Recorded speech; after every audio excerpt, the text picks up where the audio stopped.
நேதாஜியை பற்றி பேச வந்துள்ளேன். ரத்தம் கொடுங்கள் நான் சுகவேற்கிறதே இந்த வீரமரத்துக்கான சொந்தக்காரர் நேதாஜி.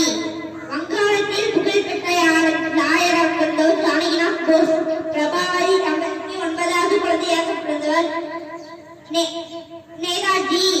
அவர் லண்டனில் ஐபிஎஸ் படிப்பு படித்து வெற்றி பெற்றார். வெள்ளையர்களின் ஆட்சியில் கலெக்டராக இல்லாமல் ஐபிஎஸ் பட்டத்தை துறந்தார். அவர் மாணவராக வரை ராணுவ படை வெற்றி பெற்றிருந்தார். அதனால் ராணுவத்தின் செயல்பாடுகளை நன்கு அறிந்தவர். அவர் குடிகாலத்தில் அசாமத்தின் ராணுவத்தின் குடிகாலத்தில் பலப்படுத்தினார். ஜப்பான், சீனா, ஆஸ்திரேலியா போன்ற நாடுகளிலிருந்து ராணுவ வீரர்களை திரட்டி இந்திய சுதந்திரத்திற்காக போராடினார். அவர் இந்திய சுதந்திரத்திற்கான போராட்டங்களும் வழக்கங்களும் ஐயா புகழ்பெற்றனர். நன்றி, வணக்கம்.